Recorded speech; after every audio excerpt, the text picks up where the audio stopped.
About 5 years ago, I lived downtown in a major city in the US. I've always been a night person, so I would often find myself bored after my roommate, who was decidedly not a night person, went to sleep. To pass the time, I used to go for long walks and spend the time thinking. I spent 4 years like that, walking alone at night, and never once had a reason to feel afraid. I always used to joke with my roommate that even the drug dealers in the city were polite. But all of that changed in just a few minutes of one evening. It was a Wednesday, somewhere between 1 and 2 in the morning, and I was walking near a police-patrolled park quite a ways from my apartment. It was a quiet night, even for a weeknight, with very little traffic and almost no one on foot. The park, as it was most nights, was completely empty. I turned down a short side street in order to loop back to my apartment when I first noticed him. At the far end of the street, on my side, was the silhouette of a man, dancing. It was a strange dance, similar to a waltz, but he finished each box with an odd forward stride. I guess you could say he was dance-walking, headed straight for me.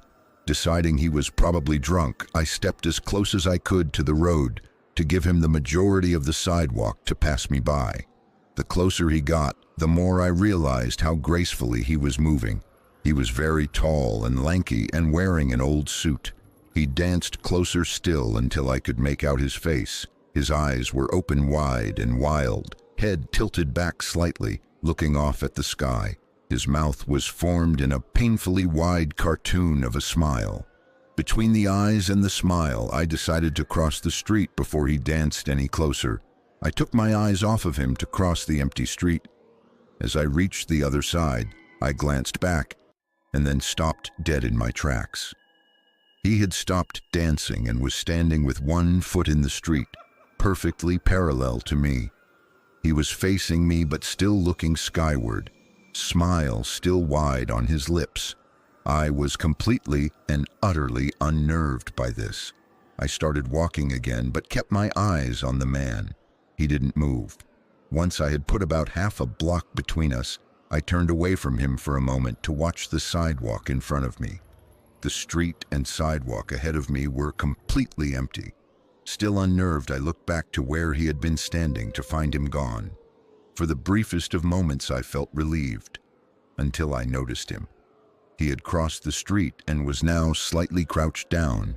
I couldn't tell for sure due to the distance and the shadows, but I was certain he was facing me.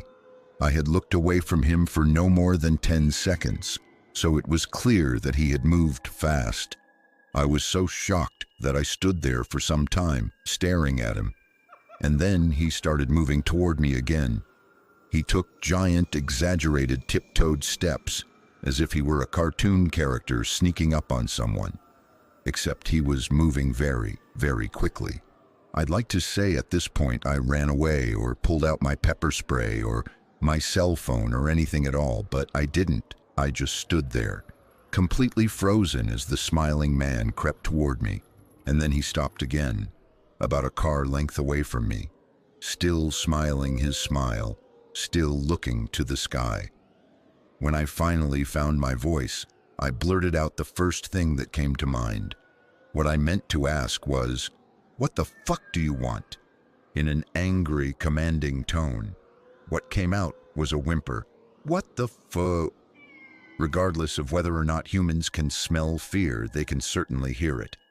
I heard it in my own voice, and that only made me more afraid. But he didn't react to it at all.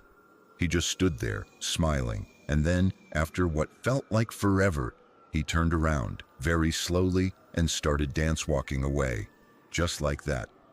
Not wanting to turn my back to him again, I just watched him go until he was far enough away to almost be out of sight. And then I realized something. He wasn't moving away anymore, nor was he dancing.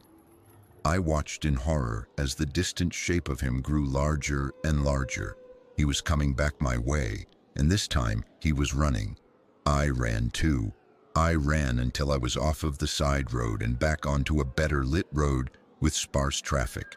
Looking behind me then, he was nowhere to be found.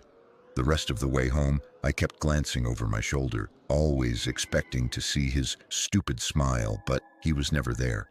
I lived in that city for 6 months after that night, and I never went out for another walk.